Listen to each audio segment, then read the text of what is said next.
আসসালামু আলাইকুম বন্ধুরা, আমি এখানে পটলের চোচা ভর্তা বানাবো। সেই জন্য আমি পটলের চোচাগুলো নিয়েছি, আর মধ্যে যে আতিটা থাকে সেই আতিটা আমি ভালো করে ধুয়ে বসায় দিছি।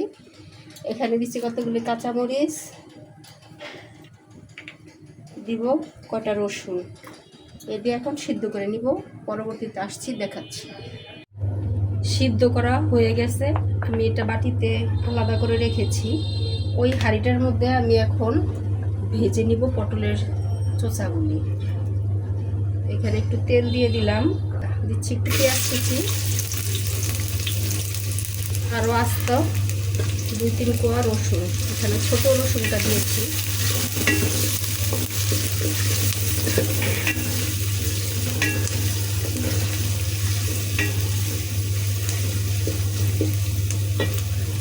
আমাদের পেঁয়াজ রসুনটা ভেজে তারপরে দিব 2টা চিংড়ি মাছ, 2টা চিংড়ি মাছ দিয়ে দিচ্ছি।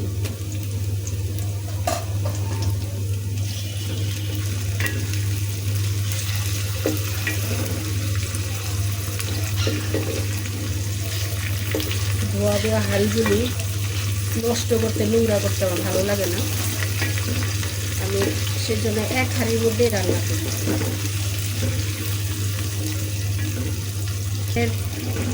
চোষা এভাবে ভর্তা করে খেয়ে দেখবেন। পটলের চোষা, কাঁচকলার চোষা এভাবে ভর্তা করে খেলে সেই স্বাদ। যারা নতুন রাঁধুনি আছেন, আপনারা যারা আমাদের রান্নাগুলি দেখে শিখতে পারেন, আমাদের রান্নাগুলি দেখে ফলো করে শিখতে পারেন, সেজন্যই আসলে আপনাদের সাথে শেয়ার করা।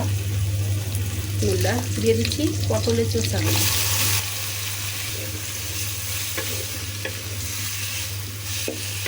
কারো রান্না কারো মতো হবে না, এটাই স্বাভাবিক। আপনার রান্না কোনোদিন আমার মতো হবে না, আমার রান্না কোনোদিন আপনার মতো হবে না। একই স্টাইলে রান্না করবেন, তারপরে দেখবেন রান্না একটু ব্যতিক্রম থাকবে। এটা হলো যার যার হাতের এক একটা গুণ বা যশও বলতে পারেন। সবার রান্না যদি একই রকম হতো তাহলে তার এত রেস্টুরেন্ট থাকতো না। এক একজনের রান্নার স্টাইল এক এক রকম, এক একজনের রান্নার স্বাদ এক এক রকম। আমি এখানে অনেকগুলি কাঁচামরিচ দিয়েছি, আপনারা দেখেছেন। তারপরও আবার শুকনা মরিচ ভেজে 2-1টা শুকনা মরিচও দিব।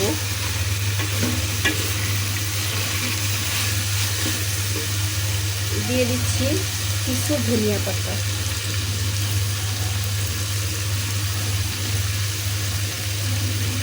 এভাবে ভর্তা করলে ভর্তা নষ্ট হয় না।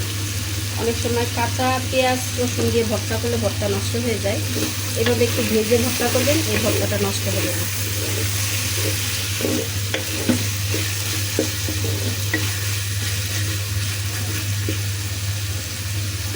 শিলপাটাতেই বেটে নিব, আপনার ইচ্ছা করলে ব্লেন্ডারে করতে পারেন, কিন্তু আমার মনে হয়, আমার নিজস্ব মতামত, ব্লেন্ডার থেকে শিলপাটায় ভর্তাটা বেশি টেস্টি হয়, খেতে অনেক ভালো লাগে, মসৃণ থাকে, খেতে ভালো লাগে।